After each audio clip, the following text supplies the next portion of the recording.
কবির যেখানে পাওয়া যাবে জুতা দিয়ে বাইরে সোজা করে দিতে হবে।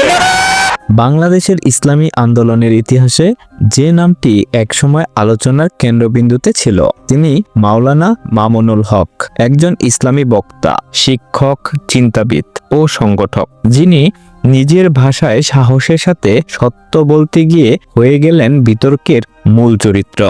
ওঠো, দাঁড়াও, হাত মুষ্টিবদ্ধ করো, সমাজ থেকে সকল।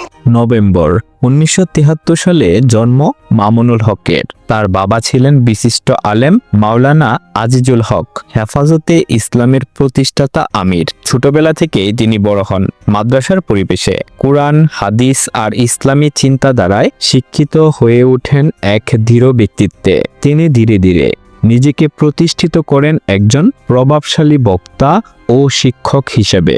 সবাই যার যার অবস্থান পরিষ্কার করুন। হয় আপনি 2000 এর দশকে ইসলামী মাহফিলে তার বক্তৃতা ছিল ভরপুর আবেগ, যুক্তি ও চেতনায়, যেখানে তিনি ইসলাম বিরোধী বক্তব্য, ধর্মনিরপেক্ষতা ও নাস্তিকতার বিরোধিতা করতেন স্পষ্ট ভাষায়। তার বক্তৃতা শুধু ইসলামী সমাজে নয়, সাধারণ মানুষকেও ভাবিয়ে তুলেছিল। হাজার হাজার মানুষ তার ভিডিও শুনত ঘন্টার পর ঘন্টা, কারণ তার কণ্ঠে ছিল এক অদ্ভুত শক্তি, সাহসের, প্রতিবাদের ও বিশ্বাসের।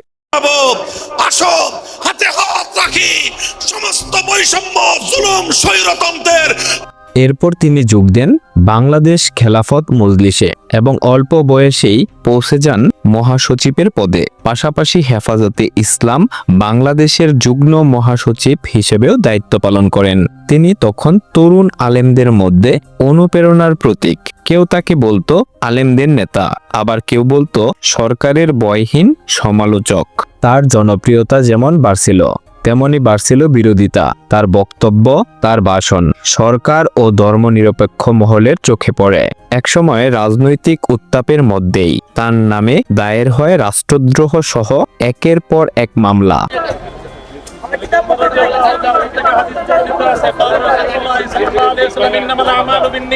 আর 2021 সালে সোনারগাঁয়ের একটি রিসোর্টে ঘটে সেই কুখ্যাত ঘটনা, যা মুহূর্তেই ভাইরাল হয়ে যায় পুরো দেশে। তারপরেই শুরু হয় তার জীবনের সবচেয়ে অন্ধকার অধ্যায়, গ্রেপ্তার, মামলা আর বন্দি জীবন। কারাগারের ভেতর থেকেও তিনি রয়ে গেছেন আলোচনায়। তার নামে বই বিক্রি হয়, তার পুরনো বক্তৃতা কোটি কোটি মানুষ দেখে ইউটিউবে। তার অনুসারীরা এখনো বলেন মামুনুল হক হয়তো বন্দী, কিন্তু তার চিন্তা বন্দী নয়।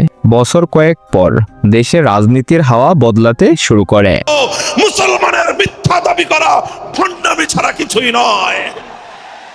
আর সর্বোপরি যদি নতুন বাস্তবতায় ইসলামী সংগঠনগুলো আবার সক্রিয় হতে থাকে, সেই সময় আবারও আলোচনায় আসেন মাওলানা মামুনুল হক। বলা হয়ে থাকে দীর্ঘ নীরবতার পর তিনি নতুনভাবে দলের হাল ধরেছেন, নতুন প্রজন্মের আলেমদের নিয়ে শুরু করেছেন সংগঠনের পুনর্গঠন। তাকে ঘিরে ফের উচ্ছ্বাস।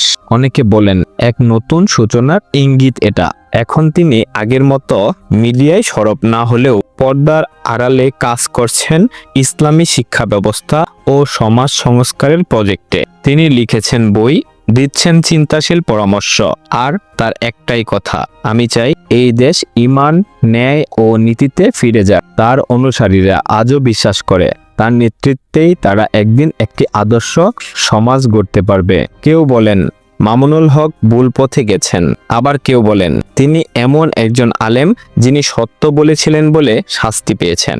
হাতে হাত রাখি, সমস্ত বৈষম্য, জুলুম, স্বৈরতন্ত্রের কবর রচনা করে আল্লাহর। কিন্তু যাই বলা হোক না কেন, একটা সত্য সবাই মানে, মামুনুল হক বাংলাদেশের ইসলামী রাজনীতির এক অবিচ্ছেদ্য অধ্যায়। সময় হয়তো তাকে চুপ করিয়ে দিয়েছিল, কিন্তু ইতিহাস কখনো ভুলবে না যে মানুষ নিজের বিশ্বাসে অটল থেকেছে সব প্রতিকূলতার মাঝেও। আর হ্যাঁ, এমন বাস্তব অনুপ্রেরণামূলক গল্প শুনতে আমার ফেসবুক পেজ ফলো করুন আর ইউটিউব চ্যানেল RS রাকিবুল ইসলাম সাবস্ক্রাইব করতে ভুলবেন না।